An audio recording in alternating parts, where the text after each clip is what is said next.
Assalamualaikum warahmatullahi wabarakatuh. Terima kasih kami ucapkan kepada Ibu Yunida Trianingsih, SPSI Psikolog, yang telah memberikan kami waktu untuk mempresentasikan hasil diskusi kami mengenai konseling dalam pendekatan humanistik dalam psikologi konseling. Baiklah, pemateri pertama itu Indria. Silakan kepada Indria. Baiklah, di sini saya akan menjelaskan filosofi dasar dari pendekatan humanistik. Nah, tokoh pendekatan humanistik yaitu antara lain itu Bugental, Rogers, dan Maslow, di mana pada pendekatan ini kemampuan untuk menentukan nasib sendiri merupakan salah satu bagian dalam kehidupan.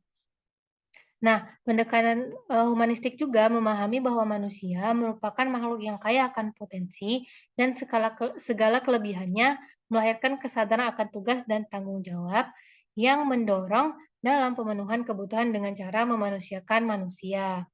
Nah, pendekatan ini pada dasarnya adalah sikap yang menekankan pada pemahaman manusia, di mana humanistik memandang manusia sebagai makhluk yang mengendalikan kehidupan.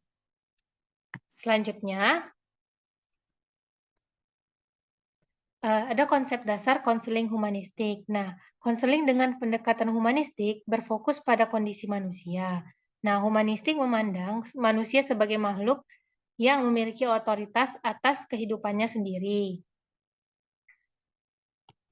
Pentingnya konselor menemukan potensi konseli yang unik dan membantu menyediakan konseli fasilitas agar mereka dapat memahami diri mereka sendiri sesuai dengan potensi yang mereka miliki. Nah, dalam konseling humanistik, hal yang paling penting adalah hubungan konseli dan konselor. Nah, ada beberapa peran konselor. Yang pertama, konselor membantu konseli untuk memahami dirinya secara sadar dan mandiri untuk keluar dari permasalahannya.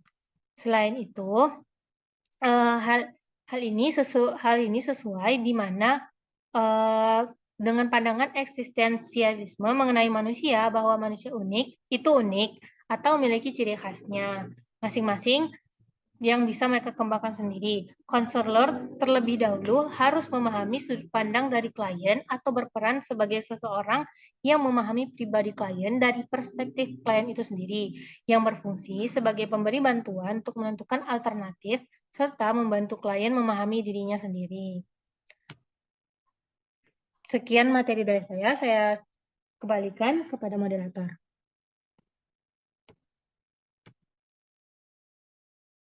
Baiklah, materi selanjutnya itu mengenai tujuan konseling yang akan dibawakan oleh saya sendiri. Tujuan konseling humanistik ada 3. Yang pertama yaitu agar konseling mengalami keberadaannya secara otentik dengan menjadi sadar atas keberadaan dan potensi-potensi serta sadar bahwa ia dapat membuka diri dan bertindak berdasarkan kemampuannya. Keotentikannya eh, sebagai urusan utama psikoterapi dan juga nilai eksistensi pokok. Yang kedua yaitu meluaskan kesadaran diri konseli dan karenanya meningkatkan kesanggupan kesanggupan pilihannya, yakni menjadi bebas dan bertanggung jawab atas arah hidupnya. Baiklah, yang ketiga yaitu membantu konseli agar mampu menghadapi kecemasan sehubungan dengan tindakan memilih diri dan menerima kenyataan bahwa dirinya lebih dari sekedar korban kekuatan deterministik di luar dirinya. Baiklah, selanjutnya itu hubungan terapeutik atau therapeutic relationship dalam konseling humanistik. Konselor menciptakan hubungan dan lingkungan yang nyaman untuk konseli agar dapat mengungkapkan semua masalah, emosi, dan pengalaman negatif selama proses konseling.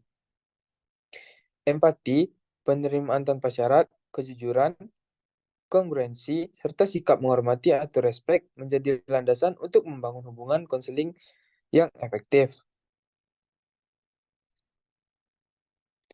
Selanjutnya itu teknik konseling humanistik.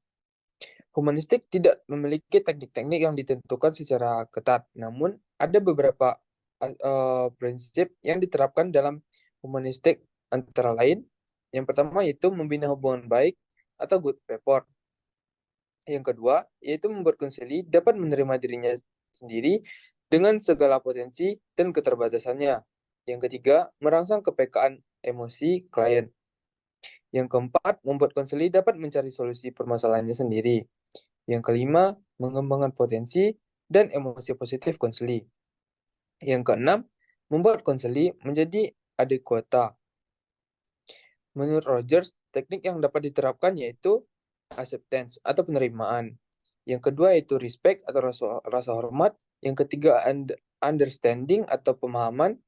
Yang keempat reassurance atau menenteramkan hati. Yang kelima yaitu encouragement limited questioning atau pertanyaan terbatas. Yang keenam yaitu reflection atau memantulkan pertanyaan dan perasaan.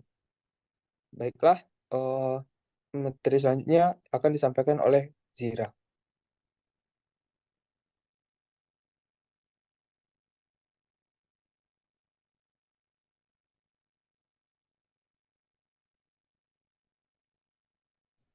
Zira, suaranya nggak kedengaran, Zira.